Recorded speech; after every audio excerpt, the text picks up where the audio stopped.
Uma ótima tarde a todos. Começamos agora a segunda edição do Agricultura BR desta quarta-feira, dia 31 de março, encerrando o mês, sempre com muita informação, muito compromisso com o produtor rural brasileiro. Para você que está nos acompanhando por todo o Brasil, nas antenas parabólicas, no sistema digital e também analógico, você que nos acompanha pela NET Claro TV, nos canais 190 e 690, também pelo portal sba1.com, é o portal do agronegócio, das notícias, das informações, dos bons negócios. Claro, você tem ali muita informação e também a transmissão do Canal do Boi e do Agro Canal. Lá no Paraguai e aqui no Brasil também você acompanha o Canal do Boi pela NEL TV, sempre levando a você qualidade aqui e, claro, as nossas propostas de negócios, leilões, nossa agenda e muita coisa boa para você. Nós estamos também ao vivo a partir deste momento pelo Facebook do Canal do Boi e as dezenas de páginas que levam a Agricultura BR. Obrigado a todos. A partir deste momento, a TV Imaculada está com o sinal aberto do Agricultura BR, está linkada aqui no programa e com sinal aberto para todo o estado de Mato Grosso do Sul. Sejam todos bem-vindos. Essa edição eu começo falando a respeito de boi. Isso porque o boi gordo segue firme e nós tivemos já alguns picos de valores em relação aos negócios durante essa semana. Essa terça-feira foi marcada por alta para o boi gordo negociado no mercado futuro na B3. Você vai acompanhar comigo agora como é que vem os negócios agora no mercado futuro para o boi gordo, que segue da mesma forma, segue realmente muito bem os negócios para boi. Hoje nós temos alguma correção no mais curto prazo. Você vê a posição de abril aqui com uma queda de 0,41%. Neste momento, negociada a R$ 314,50 a arroba do boi gordo. Trazemos também destaque a posição de maio. Posição de maio negociada a R$ 307,70 a arroba, vem na estabilidade neste momento a posição de maio. Também temos aqui a posição de agosto. Posição de agosto nesse momento vai subindo e vai subindo 1,30% neste momento a posição, vindo com negócios a R$ 310,70 arroba.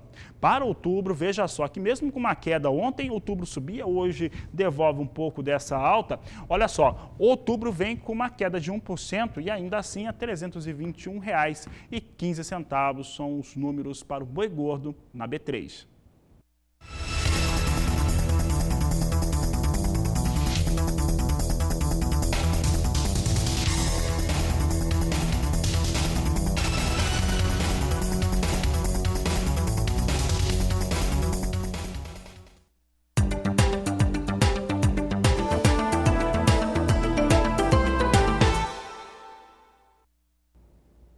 Falamos agora de soja negociado na Bolsa de Chicago. Hoje tem muita expectativa, porque teremos os relatórios, né? Um mostrando como é que vem os estoques trimestrais, que deve apontar para baixa mesmo, comparado ao mesmo período do ano passado, mas principalmente as áreas que serão cultivadas nesta safra 2021-2022. A safra 2021-2022 nos Estados Unidos deve ter, a expectativa de mercado é essa, uma elevação, tanto para a soja quanto para milho. Durante o acumulado da semana nós vimos perdas, né, quedas insistentes com soja, com milho também, seja por conta de petróleo, seja por conta também de outros elementos, principalmente a ausência de demanda sobre soja norte-americana, mas também, de certo modo, já uma expectativa, uma precificação de uma safra maior nos Estados Unidos na próxima campanha. Hoje, esse cenário, pelo menos mais cedo, vinha diferente, vinha com soja subindo, né? Nós temos agora a soja com alta, a alta para a soja agora no mais curto prazo é superior a 1%, pouco superior a 1%, mas 1% de alta na posição de maio, $13,80 mais 6 o bushel. Posição de julho, quase 1% de alta, a $13,70 mais 4 por bushel. Agosto sobe mais de 1% também, vindo para $13,29 mais 4 bushel, também com alta superior a 1%, a posição de setembro a $12,47 mais 4 por bushel, são os negócios que eu destaco agora em relação à soja na Bolsa de Chicago.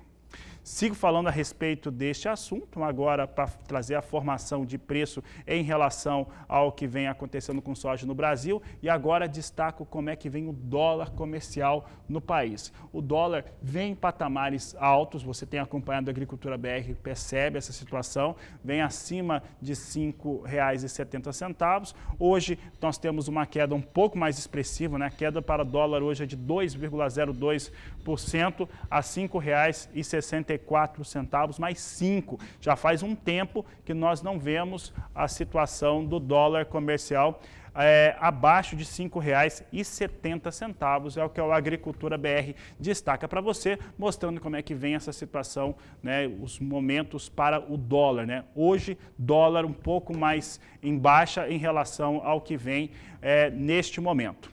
Vamos acompanhar agora como é que vem soja negociada nos portos brasileiros. Você acompanha comigo agora as posições nos portos de Santos e Paranaguá, hoje numa queda bastante forte em relação ao que temos tido durante a semana para a soja nos portos. Você vê que agora R$ 169,00 a saca de 60 quilos para a soja negociada nos portos de Santos e Paranaguá para entrega em abril, de acordo com a Granas Corretora. É o que a Agricultura BR traz para você. Você viu que soja cai bastante nos portos e nós não temos tido prêmio para a soja no porto. Soja de Chicago continua com as suas oscilações, caiu muito durante a semana, hoje sobe bastante, sobe mais de 1%, porque hoje tem relatório, né? E esse relatório vai trazer mesmo um aumento de área para Estados Unidos em soja e também milho. Então, o que está determinando o preço é dólar. E é por isso que eu vou conversar com o Walter Pulga Júnior, já está aqui comigo.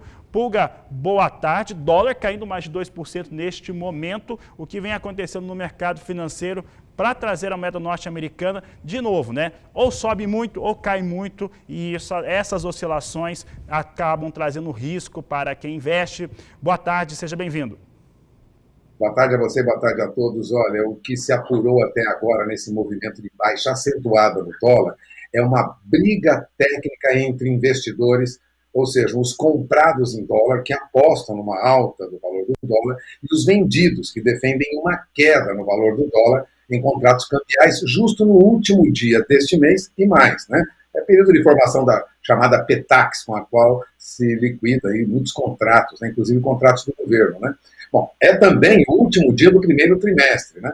É o que lembrava o Vaney Nagin. Ele é responsável pela área de câmbio da Terra Investimentos. Aliás, o Vaney diz que a pressão está maior do lado dos vendidos, por isso o dólar vem cedendo bastante. Eles se beneficiam, lógico, de um dólar mais fraco, ele explicava isso para jornalistas, inclusive do jornal Estado de São Paulo, né? Há também um alívio naquela taxa de juros que estava em alta lá nos Estados Unidos. Agora, há uma outra questão também, que é destaque hoje, é que lá nos Estados Unidos, o presidente Joe Biden deve anunciar ainda nesta tarde, aqui no Brasil, um novo programa de incentivo à economia americana. São quase 3 trilhões de dólares que serão investidos em infraestrutura e também em serviços de saúde.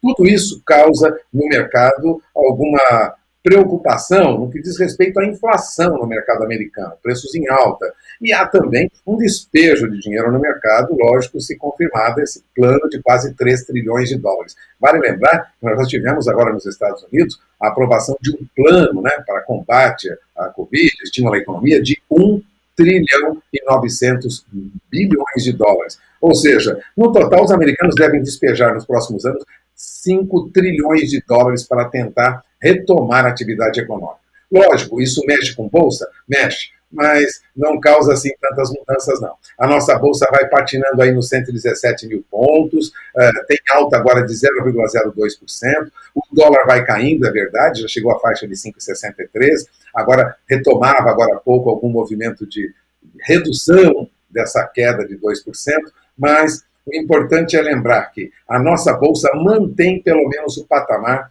de 117 mil pontos. Eu gostaria de lembrar também, Fabiano, que nós temos aí o petróleo em alta no mercado, viu? Há uma reação nos preços do petróleo, já se aproximam aí de 65 dólares o barril. Agora há pouco o petróleo tipo Brent já subia mais de 0,5%, petróleo WTI subia para 61 dólares o barril, alta de quase 1%, e isso leva, lógico, as ações da Petrobras a um movimento de alta, né? Agora há pouco Petrobras, que é um papel muito negociado na Bolsa, pesa no índice Bovespa, ajuda a manter o índice Bovespa na faixa aí de 117 mil pontos. Petrobras tem alta hoje de 1,26%.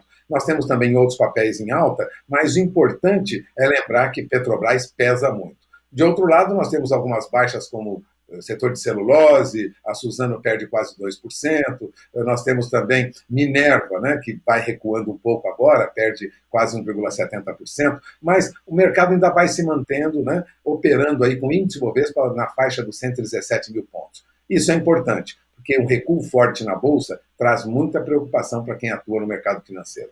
Dólar em queda pode ser pontual, pode ser justamente por ser o último dia do mês, fechamento da Petax. Mas a Bolsa mantendo 117 mil pontos é uma boa notícia, Fabiano. É com você.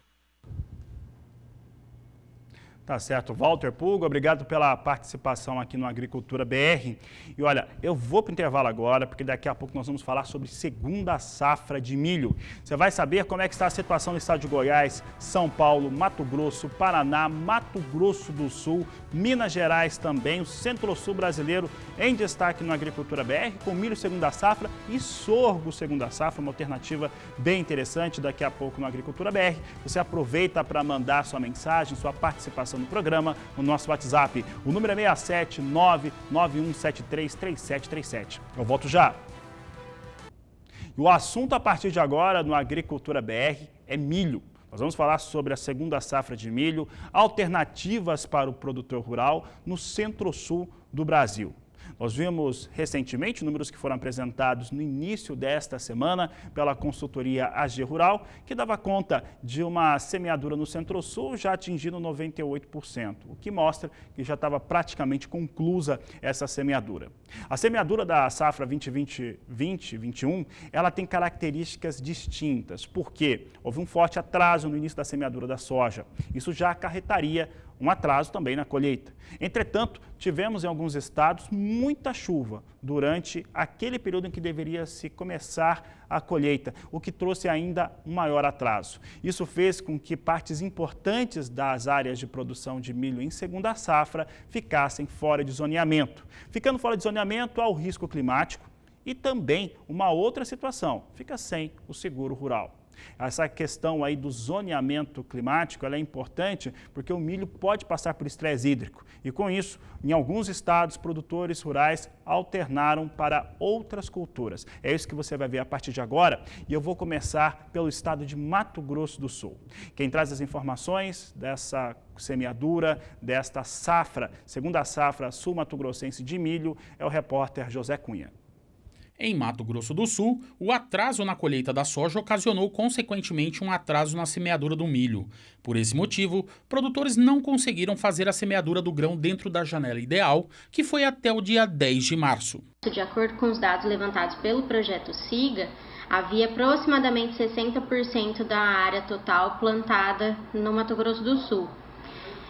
Então há de se observar bem agora como é que vão ocorrer as chuvas nos próximos meses, sobretudo abril e maio, porque se elas forem escassas, de fato elas podem afetar negativamente, principalmente esses 40% de área que foram plantadas após o 10 de março. A safra do milho 2021 em Mato Grosso do Sul deverá ter um aumento de área plantada estimado em 5,7% ao ano anterior, fazendo com que o estado alcance 2 milhões de hectares de área plantada. Com isso, há a expectativa de uma nova safra recorde do grão. No entanto, ainda não há projeções de quanto o estado deverá colher. Isso confirma a vocação agropecuária do estado, que sempre se coloca entre os maiores produtores de grãos do país. O milho segunda safra em especial é extremamente importante para o estado, gera renda, desenvolvimento, emprego, sobretudo para os municípios produtores aqui do nosso estado. Para se ter uma ideia, o milho segunda safra ele ocupa aproximadamente 20% do VBP agrícola do Mato Grosso do Sul, ou seja, 20% daquela parcela que diz respeito à agricultura do estado. De acordo com a analista técnica da FamaSul, mesmo com as intempéries no plantio, os preços pagos ao produtor devem se manter firmes. A tendência é que os preços eles se mantenham nesses patamares elevados que vem acontecendo até o final do ciclo dessa segunda safra, porque além dos estoques estarem bastante baixos por conta de uma demanda tanto interna quanto externa bastante aquecida, o dólar também está bastante alto e a tendência é que ele se mantenha elevado. Em compensação, o custo de produção da cultura ela também acaba aumentando, o que gera aí um sinal de alerta para o produtor.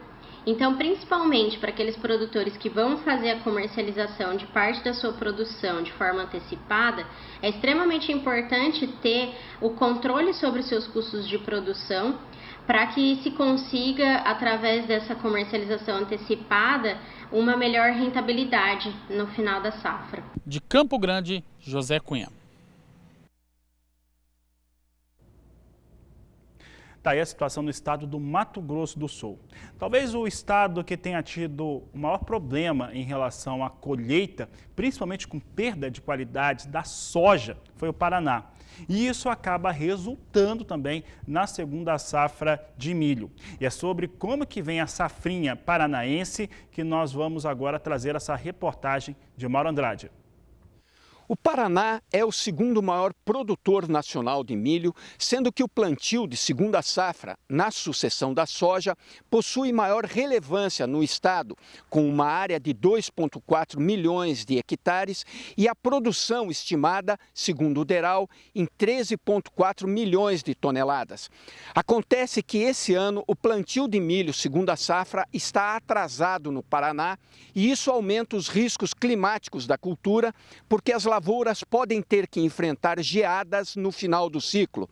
Mas como os preços estão atrativos, com a saca de 60 quilos sendo comercializada a R$ 78, os produtores paranaenses optaram por plantar, mesmo que atrasado, e correr o risco. É o chamado pagar para ver. Esperamos que o clima colabore para que tenhamos uma boa colheita de milho no estado. De Londrina, no Paraná, Mauro Andrade.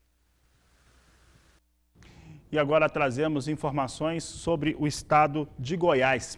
Para falar sobre o estado de Goiás, primeiramente nós vamos trazer aqui duas abordagens. Uma com a Secretaria de Agricultura do estado e outra com a AproSoja lá do estado de Goiás. Você acompanha a primeira reportagem com Vinícius Souza. Em Goiás, a expectativa de produção do milho é alta. Os números previstos devem ultrapassar as 12 milhões de toneladas.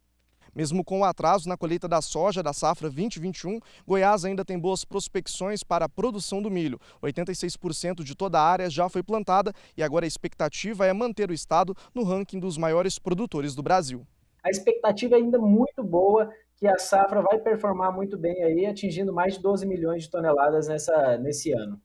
A área plantada do milho no estado também deve crescer 1,4% na safrinha, de acordo com o Donalvan.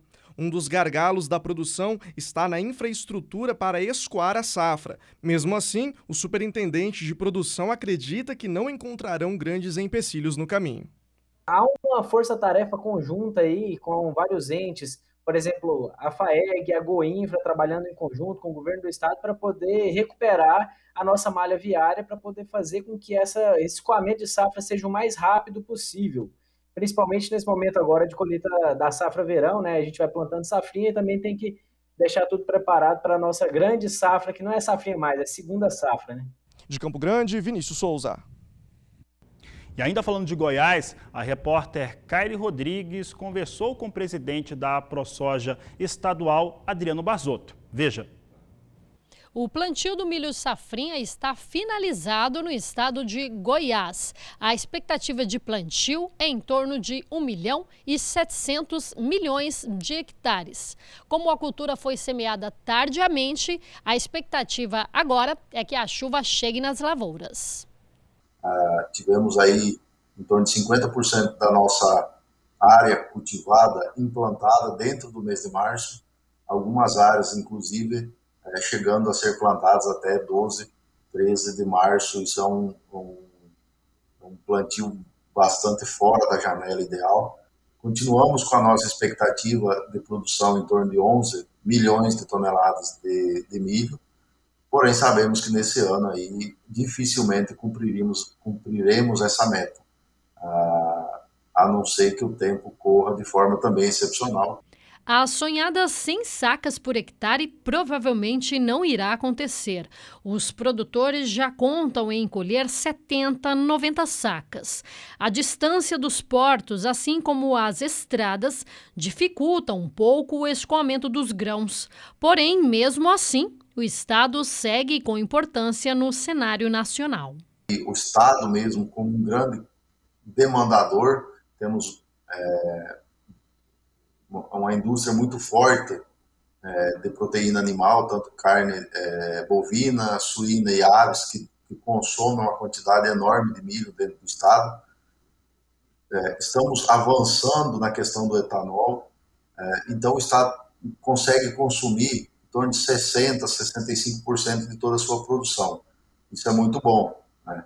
E temos também aqueles produtores que fazem a exportação. Ainda bem que, a partir dessa safra, vamos ter aí a ferrovia como mais uma ferramenta para usar no transporte dos grãos. Então, a Goiás está bem posicionado no cenário nacional. Eu acredito que é um dos melhores players, tanto de produção, escoamento e consumo do milho que nós temos no Brasil. Olha, o estado do Mato Grosso é o estado que também teve muitos problemas em relação à colheita da soja e o início da semeadura do milho. Isso empurrou boa parte das áreas para fora do zoneamento, para fora da janela ideal. Dentro deste cenário, muitos produtores optaram por outras culturas. A principal delas é o sorgo granífero. Então, o Mato Grosso, além de uma grande segunda safra de milho, a maior do Brasil, vai ter mais sorgo disponível. É o que nós vamos ver agora com Valdir Pacheco. Com chuvas constantes nos últimos meses em boa parte de Mato Grosso, houve atraso na colheita da soja e, consequentemente, no plantio do milho segunda safra, onde produtores tiveram que plantar fora da janela de semeadura. Muitos tiveram que buscar uma cultura alternativa ao milho. O sorgo, por ser mais tolerante à seca, proporciona maior segurança para o plantio nesse período no estado. Menos dependente de água, o sorgo tem uma janela de semeadura um pouco mais extensa, sendo uma opção viável para plantio de segunda safra. Dentre essas alternativas, a gente tem que pensar em espécies que convivem melhor com a baixa oferta, né, de água. Ou espécies que têm um ciclo curto de plantio, como o feijão caupi, ou espécies que demandam de menos água para completar o seu ciclo e que tenham um período de plantio, né, recomendado, né, uma janela de plantio maior do que o milho. Como exemplo, a cultura do sorgo. O sorgo granífero é uma excelente opção para plantios onde fica tarde o plantio do milho. Para nós aqui da região do Mato Grosso, é lógico que isso vai depender do local, da oferta, né? O histórico de chuva vai mostrar uma previsibilidade de oferta hídrica do plantio em seguida. Mas o zoneamento agrícola de risco climático do sorgo, de maneira geral, ele demonstra a possibilidade de plantio da cultura do sorgo até 20 dias após a data limite para o plantio do milho, previsto no zoneamento agrícola do milho. O produtor mato-grossense, ele pode pensar também em outras culturas, consórcios de forrageiros, né? O plantio da braquiária com crotalárias, com nabo forrageiro, com guandu, trigo morisco. Agora, é lógico que tem data limite para todas essas culturas. A gente pensando em entrar no mês de abril, tem produtores que agora, finalzinho de março, início de abril, ainda não plantou suas lavouras. Agora está tarde para praticamente quase todas as culturas. Em Sinop, no norte de Mato Grosso, a Fazenda Santa Fé plantou milho, segunda safra, no dia 5 de março, completamente fora da janela de semeadura, e aproveitou para plantar o sorgo como experiência. O trabalho foi acompanhado pelo melhorista e pesquisador da Embrapa Agrosilvio e Pastoril, Dr. Flávio Tardim. Estamos numa fazenda onde o produtor ele fez um milho aqui entrando na janela de plantio em março, e fez uma área experimental com a cultura do sorgo granífero, onde ele quer ver qual foi a resposta dessas duas culturas. Hoje vocês vão ver pelas imagens que o milho está muito bem desenvolvido, né? Estamos no início de abril e não faltou água. O grande problema, a grande resposta vai ser daqui 30 dias, a gente vê que na região ainda tem, né, pelas previsões, aí uma distribuição de chuva razoável nos próximos 30 dias, mas depois disso começa a cessar e fica muito arriscado. A resposta que esse produtor vai ter vai ser, sim, daqui a 40, 50 dias, onde o florescimento do sorgo e do milho, se faltar água no período de enchimento de grão do milho principalmente, a chance de insucesso dessa lavoura é grande. O sorgo, por ter mecanismos fisiológicos de resistência à convivência com a seca, ele requisitando menos água, ele fecha o seu ciclo mais precocemente e ele consegue converter também biomassa com menos demanda hídrica. De Sinop, Mato Grosso, Valdir Pacheco. Um outro estado onde os produtores também optaram, além de ter as suas áreas com cultivo de milho segunda safra, também de praticar o sorgo, foi São Paulo. Sobre este assunto, o presidente da AproSoja estadual conversou com o repórter Gustavo D'Angelo. E a gente segue falando sobre a segunda safra de milho, desta vez aqui no estado de São Paulo. Por isso eu converso agora com o presidente da AproSoja São Paulo, o meu xará Gustavo Chavaglia. Gustavo, obrigado pela sua participação aqui no Agricultura BR do Canal do Boi. Primeiro eu quero saber como tem sido o desenvolvimento das lavouras de milho aqui no estado de São Paulo. O produtor paulista, ele já está consolidado há muitos anos, em regiões que já se faz safra e safrinha, mais ao centro e centro-sul, centro-sudoeste paulista, né? O produtor já está acostumado um pouco com essas variações climáticas que interferem na implantação da soja, automaticamente interferindo na janela de plantio do milho, né? E isso ocorreu em todas as regiões do Brasil e São Paulo não foi diferente. Porém, o produtor paulista, que tem a sua propriedade conhecida por ele já se adaptou bem com variedades e tudo mais, e hoje, fazendo um relato grande aí com diversas regiões de São Paulo, com associados da AproSoja, me relataram milho já com 40 dias de semeado, 50 dias de semeado, e também estão praticamente finalizando a semeadura do milho safrinha. Então, mesmo com o atraso do plantio da soja, que atrasou a janela do milho safrinha, São Paulo conseguiu fazer uma semeadura razoável. Porém, como você perguntou aí, a questão da climática, das chuvas aí, mas São Paulo tem uma umidade, uma reserva hídrica interessante e teve algumas chuvas nesse período da semana passada aí que andou salvando alguma coisa aí, não deixando gerar prejuízo. Então, a gente caminha com a safrinha aí, muito boa em São Paulo, fazendo com que a gente possa esperar até o momento aí uma expectativa mais positiva. E como tem andado a comercialização do milho em São Paulo? São Paulo foi o estado que menos fechou contrato antecipado em soja, por exemplo, em relação a outros estados do país. Isso não é diferente no milho, né? Eu sempre falo que, quando me perguntam sobre qual o melhor momento, o melhor momento é quando você implanta uma lavoura, você começa a ver o desenvolvimento dela, então você passa por etapas, e aí você fecha talvez algum contrato por etapas, mas o mínimo possível, porque você não tem a certeza da colheita, né?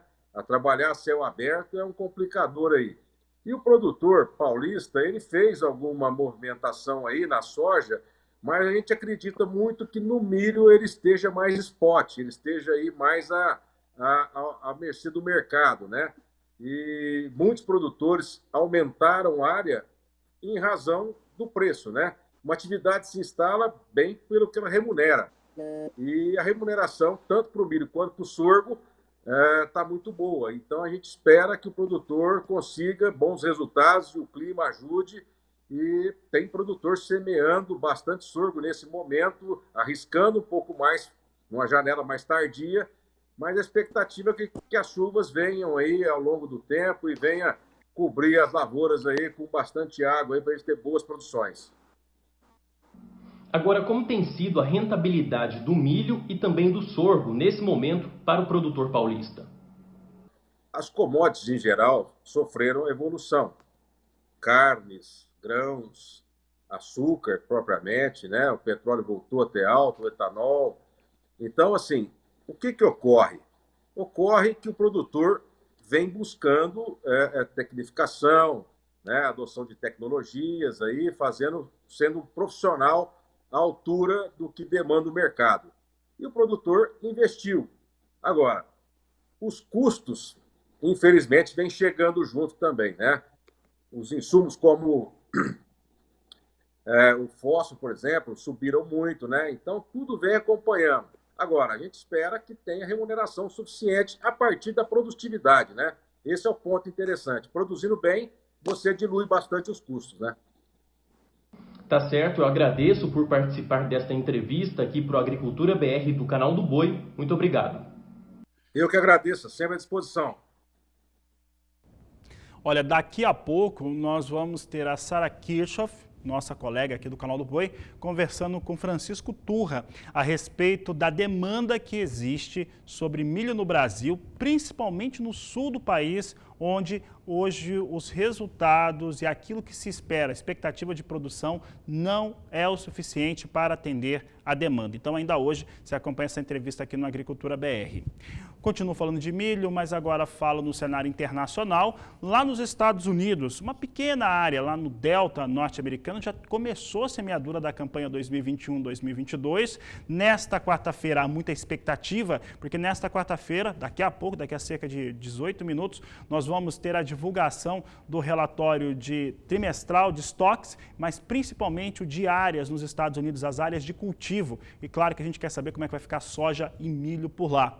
Nós vamos ter agora a participação da Renata Ferreira, nossa colega aqui no Canal do Boi, que fala a respeito do clima, só que lá nos Estados Unidos, para o desenvolvimento da safra deles. Boa tarde, Renata.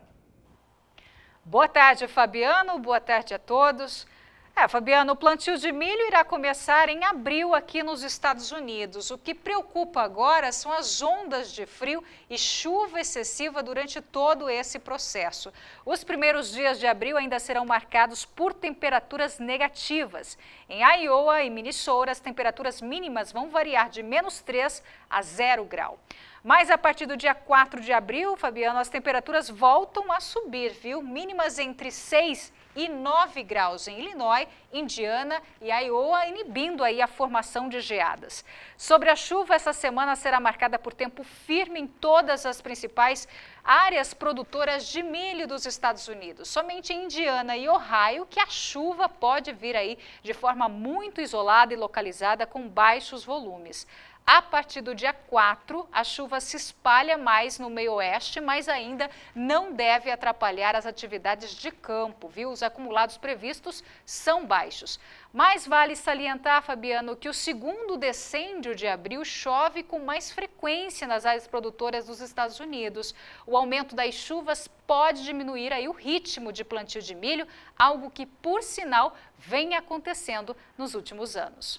Fabiano, é com você. Obrigado, Renata, e sempre foco naqueles dois estados maiores produtores de soja e milho nos Estados Unidos, Illinois e Iowa.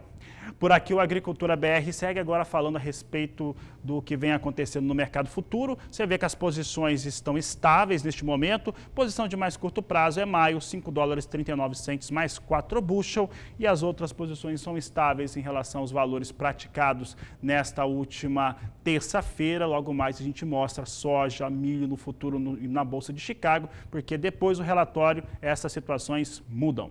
Eu vou para o intervalo comercial porque daqui a pouco o assunto é café. Vamos falar a respeito dos valores, a comercialização de robusta, de arábica e principalmente desenvolvimento das culturas depois do intervalo comercial. E olha, a Consultoria Safras e Mercados, a Emater de Minas, o Sistema Rural de Minas Gerais, Federação da Agricultura, Senar, entre outros órgãos, têm apontado uma redução para a safra brasileira de café arábica em pelo menos 10 milhões de sacas. Isso ocorre por conta da bienalidade negativa e também os fatores climáticos que atingiram as áreas de produção, principalmente em Minas Gerais, que é o maior produtor. Contudo, a produção de conilon deve ficar maior. E para falar a respeito deste assunto e também de como está o desenvolvimento do café no campo, eu converso agora pela internet com Edmilson Calegari, ele que é gerente de mercado da Co-Gabriel. Edmilson, obrigado pela participação aqui no Agricultura BR, no canal do Boi. Como é que vocês estão avaliando essa safra de café neste momento? Você que está aí no estado do Espírito Santo, boa tarde.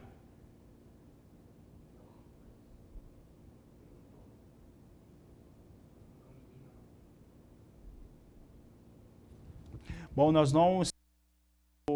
Ele não está, o Edmilson não está nos ouvindo neste momento. Daqui a pouco a gente tenta falar com ele novamente para saber os posicionamentos em relação a essa situação de produção de café, tanto do arábica quanto do robusta ou conilon, mas principalmente o café conilon, que é a maior produção no estado do Espírito Santo. Inclusive, o Espírito Santo é o maior produtor de conilon aqui no Brasil.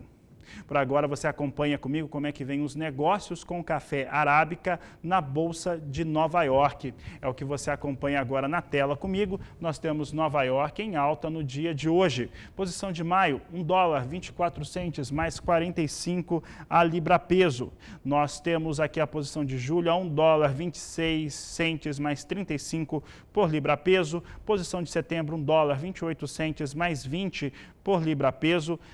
Os negócios agora estão também para a posição de setembro a $1,28 mais 20 por libra peso. Dezembro, $1,30, retomando o piso de $1,30, $1,30 mais 55 por libra peso. São os negócios que nós trazemos agora com o café arábica na Bolsa de Nova York.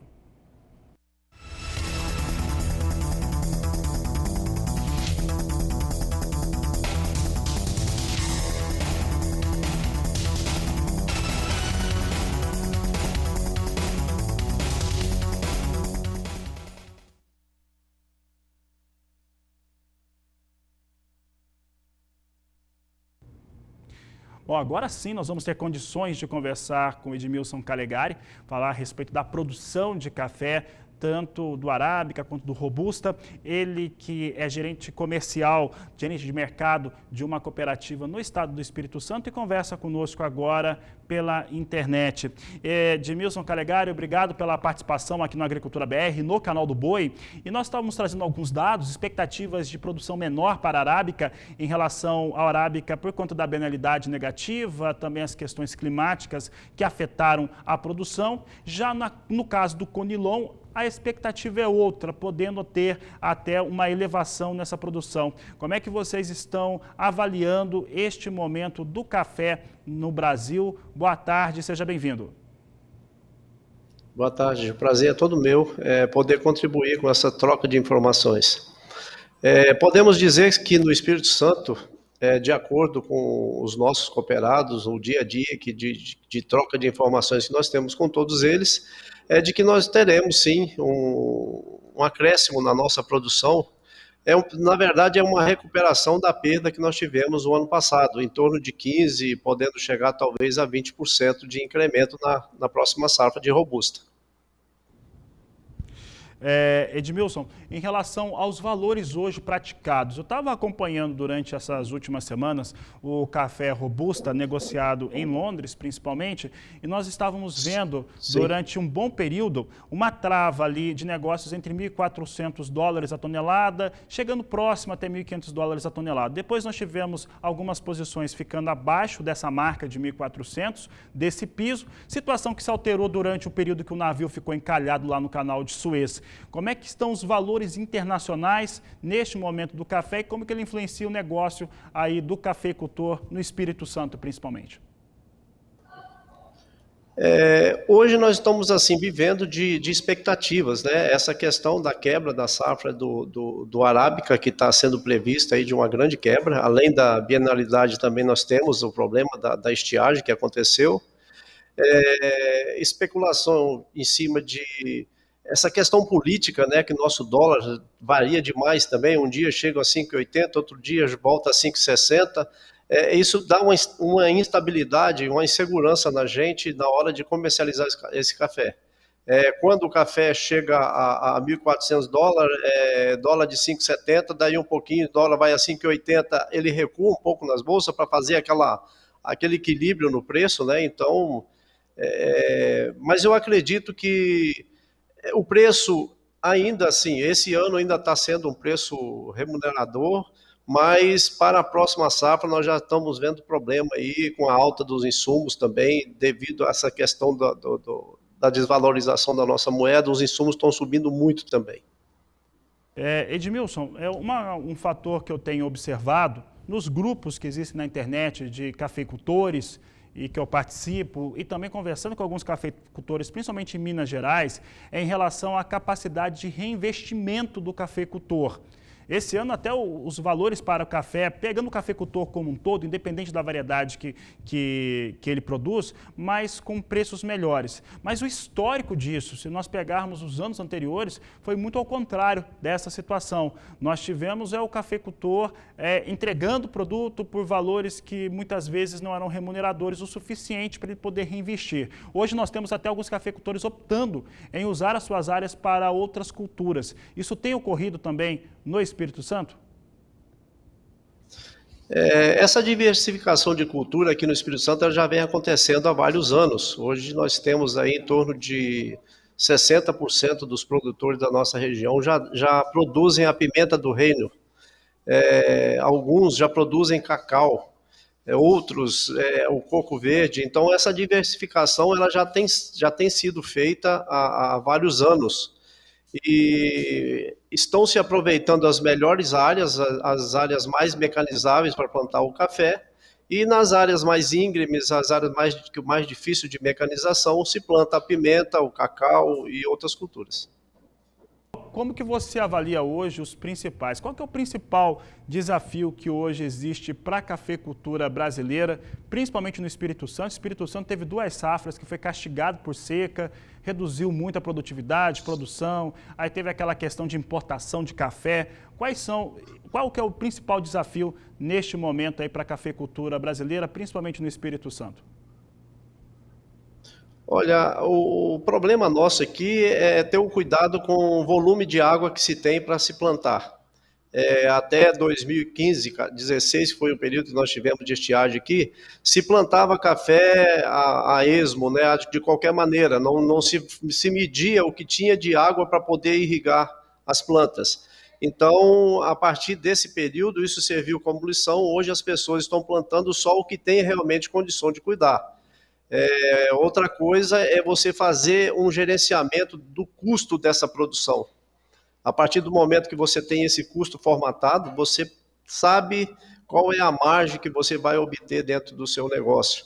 Então, diante disso, a gente pede sempre ao produtor para ter um técnico do lado para poder fazer a orientação do melhor utilização da água, a melhor utilização dos defensivos, a melhor utilização da fertilização dessas plantas. Então, a gente tendo essa informação precisa, nós vamos também ter melhores resultados no nosso negócio. Nós temos uma expectativa hoje em relação ao mercado de preços melhores para o café, na remuneração do cafeicultor brasileiro. Você acredita, Edmilson, neste momento melhor de preços mesmo, inclusive com novas elevações para café? Olha, eu acredito que sim, porque tudo leva a crer que esse ano nós vamos ter aí um déficit na produção, né? E com isso, o mercado a gente sabe que vive de ofertas e demanda, né? Então, como a oferta vai ser menor de café, a possibilidade de aumento de preço, sim, existe. Então, quero agradecer a sua participação aqui, Edmilson, no Agricultura BR, no Canal do Boi. Uma boa tarde a você. Boa tarde, foi um prazer. Foi um prazer, o prazer é nosso. Eu conversei com o Edmilson Calegari, ele que é gerente de mercados da Coabriel, uma cooperativa de São Gabriel da Palha, no Espírito Santo. Um grande abraço aos nossos telespectadores, principalmente ao cafeicultor do estado do Espírito Santo, que acompanha o Agricultura BR. já que falávamos principalmente de Conilon, veja comigo como é que vem os negócios com Robusta lá na Bolsa de Londres. Eu falava a respeito daquela variação de 1.400 a 1.500 dólares há 15 dias. Veja só que a situação hoje é outra, né? Os patamares são bem diferentes. Posição de maio, 1.351 dólares a tonelada, julho, 1.375 dólares a tonelada, setembro, 1.395 e novembro, 1.411 a tonelada. São os negócios que eu trago agora com o Café Robusta na Bolsa de Londres.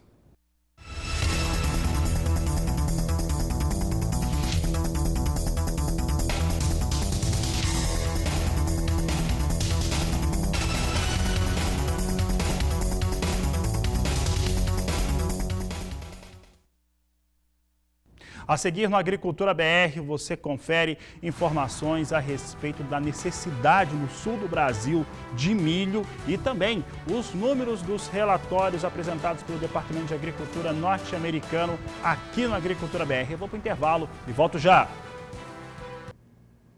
E como dissemos, nós trouxemos aqui no Agricultura BR um bloco inteiro falando a respeito da produção de milho em segunda safra, as questões de campo, as alternativas, principalmente com sorgo.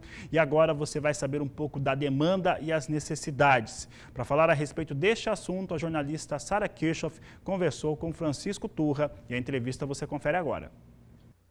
É isso mesmo, e sobre esse assunto eu vou conversar então com o presidente do Conselho Consultivo da BPA, Associação Brasileira de Proteína Animal, o ex-ministro Francisco Turra. Francisco Turra, é sempre um prazer em falar com você e eu quero então que você explique qual que é esse plano, uma alternativa para a safra de inverno nos estados do Rio Grande do Sul e de Santa Catarina. Quais que são as medidas, o que está sendo pensado a respeito desse assunto? Seja bem-vindo ao canal do Boi. Bem, como você sabe, nós estamos passando um momento muito complicado, mercado aquecidíssimo, demandante, lá fora principalmente, e estamos reduzindo a produção de aves e suínos do Rio Grande do Sul por falta de matéria-prima, ou seja, de insumos para alimentação animal. Está faltando milho, preço de soja é elevado, mas nós temos produção muito forte e não há problema. Milho teve um tempo em que ele era disponível, não tinha porto, não era exportado, e agora ele passou a ser, o que é muito bom para o produtor também. Começou a ganhar escala, preço dolarizado, já é da Bolsa de Chicago, a cotação melhorou. Mas a gente está vendo que mesmo num período normal, safra cheia no Rio Grande do Sul e Santa Catarina, ainda nós precisamos importar até 4 milhões de toneladas. Da onde? Do Paraguai, excedentes 2 milhões no máximo. Argentina, alguma coisa, cada vez menos. E de onde mais, não há. Do Centro-Oeste, a logística é impeditiva. O custo do transporte se tornou inviável. Então, e eles também estão utilizando para suas indústrias, agroindústrias e até para etanol. Tanto nós quanto até o Paraná, Santa Catarina e Rio Grande do Sul, muito. Temos que começar a olhar para frente porque nós, Rio Grande do Sul e Santa Catarina, perdemos nos últimos anos espaço muito para o Paraná, que tem 3 safras ano. Nós temos 1,09. Veja que plantamos no verão, nesta safra única, 7 milhões e 800 mil hectares e no inverno 1 milhão e 300. O restante fica praticamente a descoberto, com ociosidade de máquina, mão de obra, tudo. Então agora que as agroindústrias se dispõem a comprar cereais de inverno para alimentação animal, nós estamos intensificando uma campanha. Nela também estamos incluindo milho na várzea, na região baixa, para a rotatividade da cultura com arroz e com alto índice de produtividade. Quem nos dá o respaldo técnico? A Embrapa. A Embrapa Trigo, a Embrapa Suínos e Aves, a Embrapa Pecuária de Corte e Pecuária Leiteira. Ela tem um pacote tecnológico, terra disponível e a agroindústria comprando. Então, para o produtor, é absolutamente atraente essa proposta que nós estamos fazendo, nos libertando de uma infelicidade enorme de ver a demanda aquecida e você não ter alimento para os seus animais. Não ter, e o preço excessivo, quando tem, está muito complicado, um momento bem duro para a avicultura e suinocultura da região sul do Brasil. Presidente Turra, qual que é a perspectiva de vocês em relação a termos de preço para o avicultor e para o suinocultor, de quanto tempo que deve ser implementado esse plano, né, que vocês estão tendo agora com a BPA à frente? Quais que são as perspectivas? O que vocês esperam em relação ao andamento desse projeto? Olha, não é só o que nós esperamos. O que podemos, segundo a Embrapa, é ter a mais 500 mil hectares já nesse ano, agora, no plantio que vai acontecer maio e junho. Isso já é bem significativo, podemos ter 1,5 milhão de toneladas de culturas de inverno aí, sem envolver com o trigo, que pode crescer mais. Porque o trigo a gente não vai tirar da sua finalidade principal, que é o pão. Mas, por exemplo, o trigo feed, o triticale, centeio, canola, a cevada, pode ser, naturalmente, hoje, o insumo para o consumo dos animais, né? Então, isso, ou para ração, ou para o gado de corte, para o gado leiteiro, para aves, para suíno e para tudo. Então, eu acho que dá um refresco. E, além de tudo, estamos descobrindo espaços para plantar mais milho com alta produtividade, que eu te falei, na região baixa, na rotatividade da cultura do arroz, o que é muito bom. Presidente Turra, e aí, diminuindo o preço da ração animal, consequentemente, o preço das proteínas pode começar a baixar um pouco também?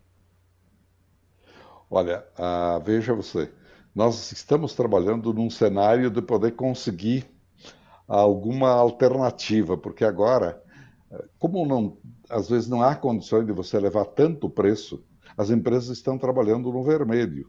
E não houvesse exportação, teria sido um desastre. A exportação ela é aquecida pelo dólar, né? Ela é sustentada pelo dólar. Mas quem tem apenas mercado interno tem que reduzir, porque eu vou te dizer uma coisa. Não há limite infinito para o consumidor brasileiro numa pandemia como essa. Desemprego e, mais do que tudo, perda de renda. Como é que você vai apostar 100 anos? Não, mas eu vou seguir a tendência. É o natural do mercado, né? Se o milho está custando 5, eu vou cobrar 5.500, 5.600. Não, mas não há como. Não há, porque há uma queda de renda que é visível entre todos os brasileiros. Então isso é algo impossível mesmo. Tá certo, presidente Francisco Turra. Muito obrigada pela sua participação. Prazer falar com você. Grande abraço a mais uma gaúcha que nos dá uma oportunidade de a gente transmitir uma mensagem positiva para o país no meio dessa pandemia. Com certeza, é uma missão importante, senhor Turra. Muito obrigada pela participação mais uma vez. De São Paulo, Sara Kirchhoff.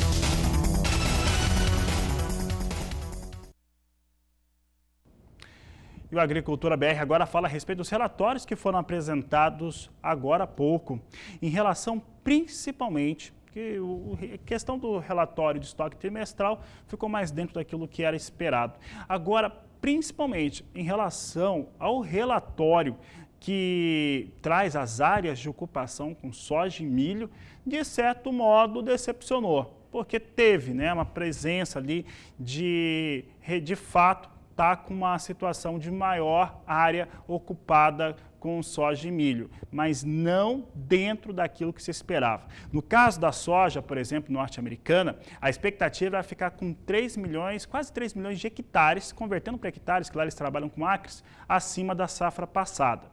A expectativa do mercado eram 36 milhões 420 mil hectares. ficou abaixo disso e milho não subiu nem 1%. É o que você confere comigo agora. Você tem aqui os dados aqui do que aconteceu nesse relatório, surpreende de certo modo. Você vê aqui soja com uma alta diária de 5%, 35.453.000 hectares, né?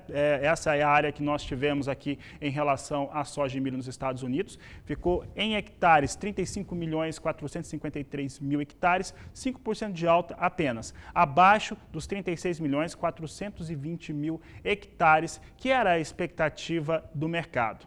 Em relação ao milho, então, houve um aumento de área, mas esse aumento de área ele ficou com apenas 1%, até abaixo de 1% daquilo que se esperava. Você vê aqui 36.860.000 hectares com a área de milho, é o que a Agricultura BR destaca para você. Nós vamos saber agora como que esses números, né, que de fato ampliou a área, só que essas áreas elas ampliaram de uma maneira mais tímida do que se esperava. Vamos ver como é que o mercado reage ou reagiu depois da divulgação do relatório. Você tem aqui comigo, primeira coisa, soja em Chicago. Os números revelam, né, como é que o mercado reagiu. Reagiu com muita felicidade. Vou perguntar para os meus amigos aqui de estúdio, me ajuda a calcular, porque alta de 70 pontos. Né? A gente não vai conseguir calcular isso agora, vai ser mais difícil calcular, mas olha só, nós temos aqui uma situação da posição de maio subindo 70 pontos, 14 dólares, 36 centes mais 6, julho sobe 65, 14,23, subindo 66 agosto, 13 dólares 81, setembro 12,97, com alta de 65. Pode colocar milho, né? Você viu que disparou soja, a expectativa era de uma área muito maior, se nós tivermos milho em Chicago, pode passar para milho em Chicago. O pessoal não atualizou a tela, mas milho em Chicago também vinha com alta, assim como soja, porque o relatório do departamento ele acabou, de certo modo, frustrando positivamente o mercado, que esperavam áreas muito maiores para soja e milho. Com essas informações, eu encerro essa edição da Agricultura BR. Voltamos às 16 horas na terceira edição. Desejo a todos um grande abraço e até lá!